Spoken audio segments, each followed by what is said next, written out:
This week we saw the release of the beta for Starbound.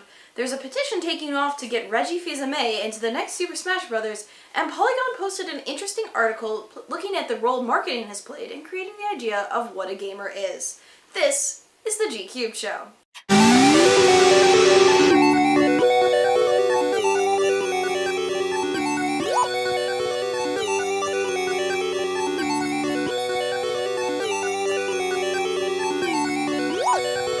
Starbound is a randomly generated, open-world, sandbox, semi-RPG, much in the way that Minecraft or Terraria are. The one bonus is that you are now in space, exploring randomly generated planets, refueling your ship, and traveling wherever you may want to go. It's a lot of fun, and the developers, Chucklefish Games, have been supplementing development by selling pre-orders for the game, which get you some beta access, which has been absolutely fantastic. Beta has started this week, so you can still get in on all the fun. It's $15 to play, or you can go in on a 4-pack with friends, which I think comes down to about $10 or $11 per person. It's a pretty good deal. I've been playing all this week since it came out. It's been so much fun.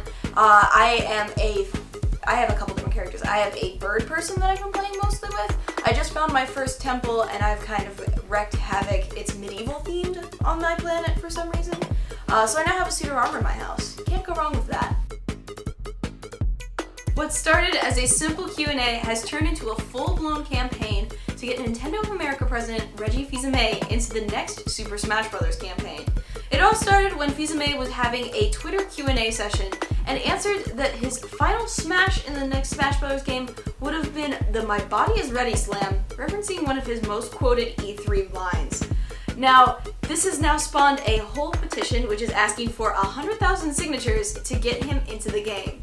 However, Nintendo has stated that they will not let petitions or fan opinion sway who gets into the Smash Bros. Campaign. Rather, they're going to look at what they think is best for the game. So, sign the petition if you will, I've linked it below, but don't get your hopes up too high. This week, Polygon produced a rather interesting feature that analyzes the role that marketing has played into the idea that girls just don't play games. Which, if you know me, and a lot of my friends for that matter, that's really not a true statement. What they do examine is the evolution that games marketing has gone through. When games were first introduced, a lot of those advertisements covered both males and females. You saw both of them at the arcade cabinets, both of them playing the Atari, whatnot. But with the game crash that happened in the late 80s, that simply just didn't happen anymore. These game companies decided to target exactly what they saw, and they wanted to try to narrow down on a certain select demographic. So, in order to boost game sales, they focused on guys. You saw the boys playing on the Game Boy, you saw them playing all the shooters, and it got further expanded into some of the news that games got into. You can think of the Call of Duties, the Dooms, these hyper-violent games, and they almost always focused on males playing them and the violence that it seemed to supposedly construe. Obviously, because these were the most promoted games, that was the idea that got into people's heads was a gamer. Now, if you look at the gaming landscape today, there's a lot going on.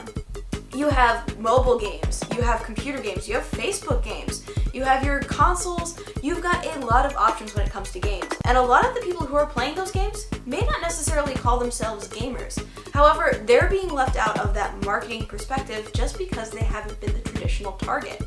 If you look at your friends who play their Angry Birds or Farmville on Facebook, they probably don't call themselves a gamer, but they're still participating in gaming.